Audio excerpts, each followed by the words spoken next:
Hello everyone, and welcome back to the Fluctus Channel.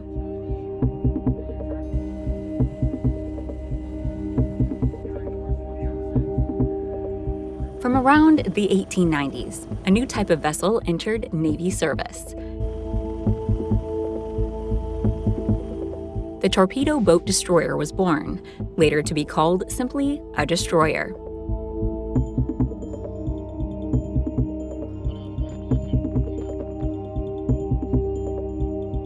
These vessels were designed to negate the threat of torpedo boats, but have evolved to be the most common warship in service today, with varying roles.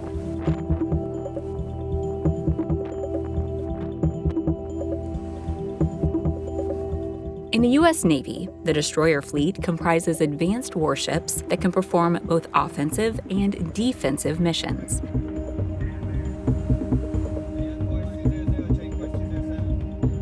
The two main types are the Arleigh-Burke, or DDG-51, and Zumwalt, DDG-1000 destroyers.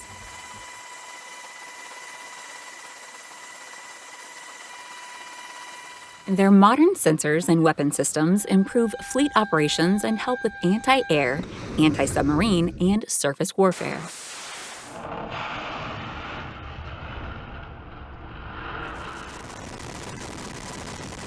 The Arleigh-Burke class has recently been given mid-life updates to make it more useful for its missions.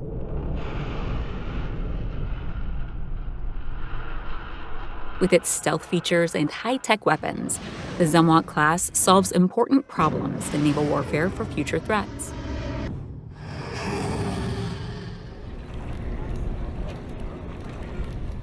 Space is limited in ships that are just over 505 feet long, with over 300 sailors aboard.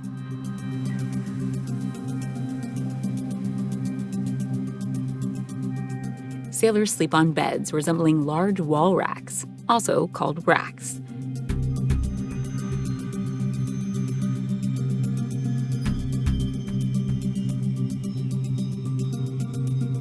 Their only privacy is a small curtain, and they have space for their personal belongings in a small space that forms part of the rack.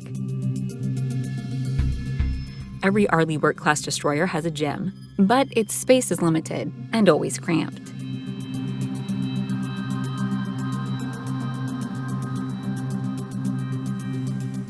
These areas are necessary because the culinary specialists tend to cook up a storm thrice daily. The quality and presentation of the food keep the crew's morale up.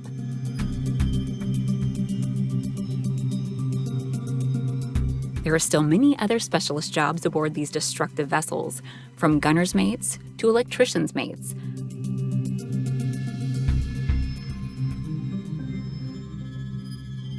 All these people become family, and each one ensures the ship remains fighting ready.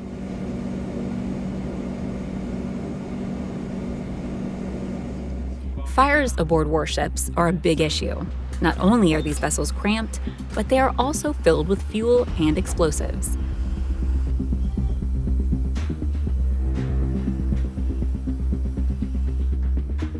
When a fire does break out, general quarters are called, meaning all personnel have to man their stations.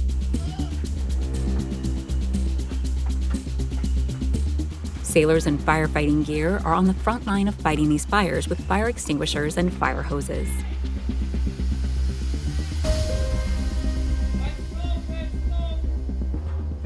Thermal imagers are used to see through the smoke because visibility is almost always zero.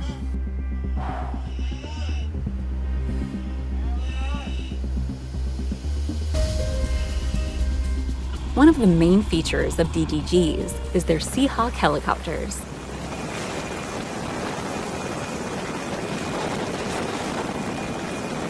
These aircraft are kept in an aft deck hangar while they take off and land on the flight deck.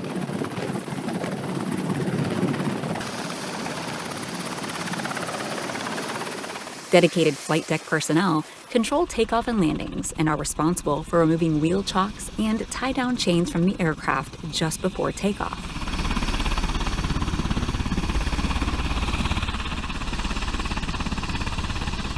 On a DDG-51, People working in the flight deck do very careful evolutions to make sure that helicopter activities are safe.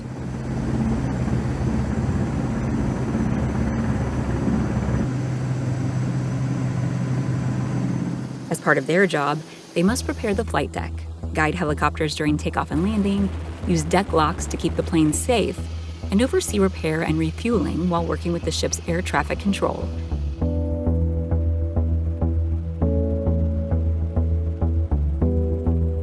Sailors are expected to perform their special tasks and must stand watch as well.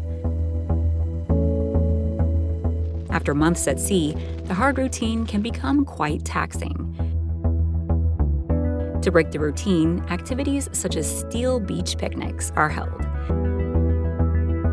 During these events, the crew takes a break from the strict military routine, dons civilian clothes, and takes part in fun activities on deck.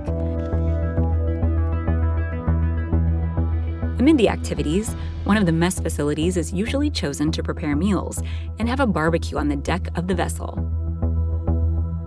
The small break in monotony has a much larger positive effect on the morale of the crew.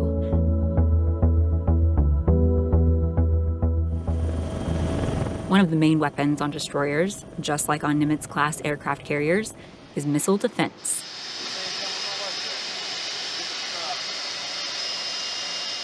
An aircraft carrier is protected mainly by its air wing, but it has a backup layered system for air defense.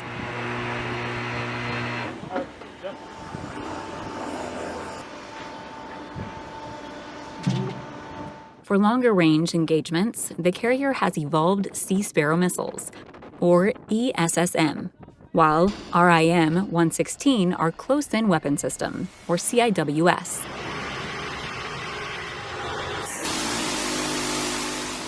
Ordnance technicians are responsible for loading the ESSM launchers aboard the vessel. From here, the carrier can engage targets at a range of 31 miles.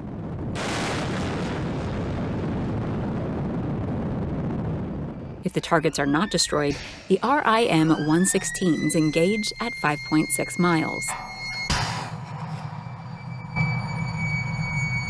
Another weapon employed by DDGs in anti-submarine warfare, or ASW, is the torpedo.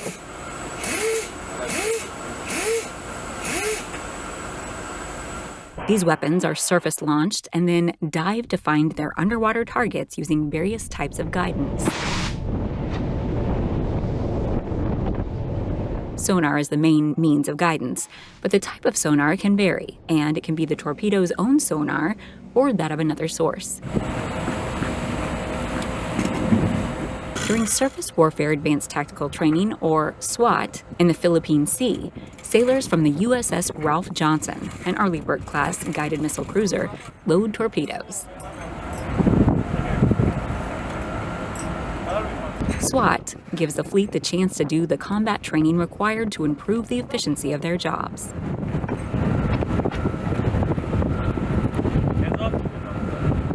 Of all the systems tested for the launching of missiles from destroyers, the Vertical Launch System, or BLS, was found to be the most effective.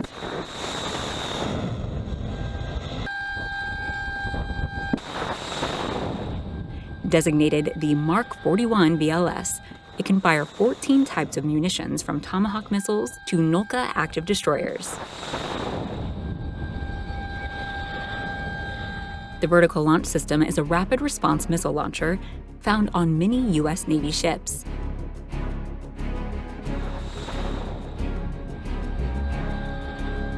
It consists of vertical cell modules that house missiles and are managed by a central computer. Each cell enables independent targeting and launching, allowing for simultaneous multi-mission capabilities like anti-air, anti-surface, and attack missions, assuring versatile and constant battle readiness. An Arleigh-Burke-class guided missile destroyer has another trump card, the 5-inch or 127mm Mk-45 Mod half-lightweight gun. The Mk-45 Mod lightweight cannon is intended for surface, air, and shore bombardment tasks.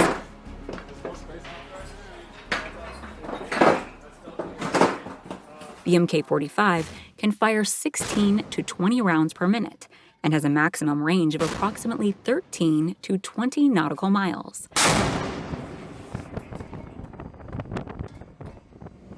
It includes a completely automated loading system and a computer-controlled targeting system called the Aegis Combat System, or ACS.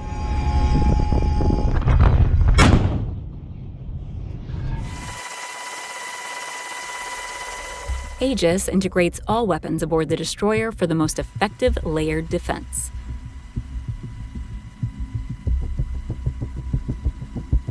It's not always action and the smell of cordite for the sailors aboard these ships. Many of their daily lives are monotonous, including routine maintenance tasks, such as performing maintenance of lifelines on the deck of the vessel. Routine maintenance for DG-51s also includes examining systems like propulsion, radar, weapons, and electronic modules.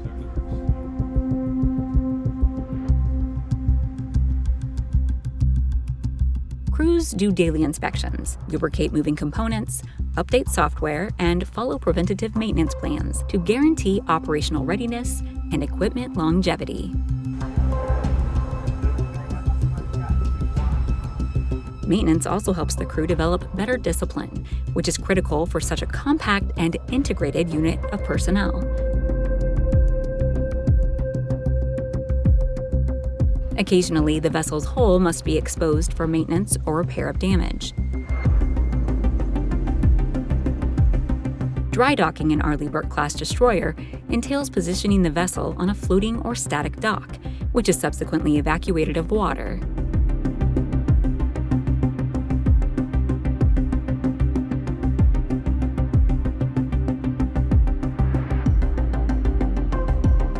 This procedure facilitates comprehensive examination and upkeep of the hull beneath the waterline, propellers, and further subaqueous elements.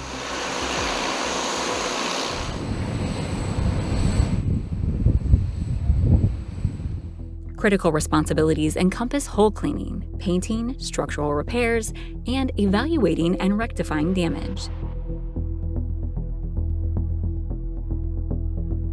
This thorough process guarantees the vessel is in its best fighting shape. Dry dock maintenance phases, performed biennially for vessels such as the Arleigh Burke-class destroyers, constitute a thorough refurbishment to guarantee sustained operational efficacy.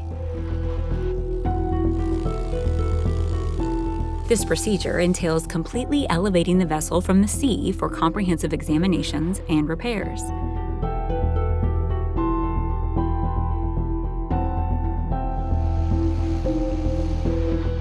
Essential tasks encompass hull cleaning and repainting, propulsion system overhauls, structural component inspections and repairs, and enhancements to electronic and weapon systems.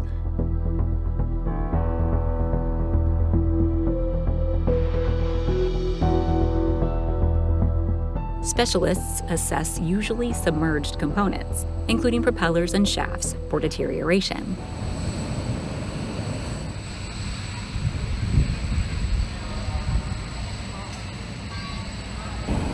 The dry dock phase is essential for identifying latent problems, executing technological enhancements, and guaranteeing the vessel's preparedness for prolonged operational intervals.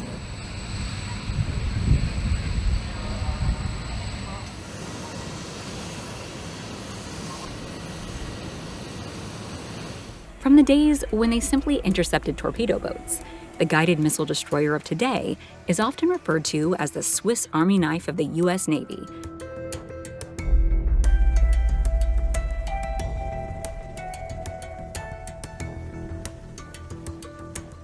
Because of the number of missions it can perform, from destroying submarines to sinking ships much larger than itself to engaging aerial targets at long range and at great speed.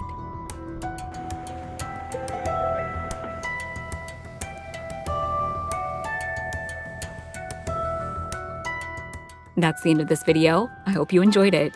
Make sure to subscribe to this channel so you don't miss any of our new content. See you next time.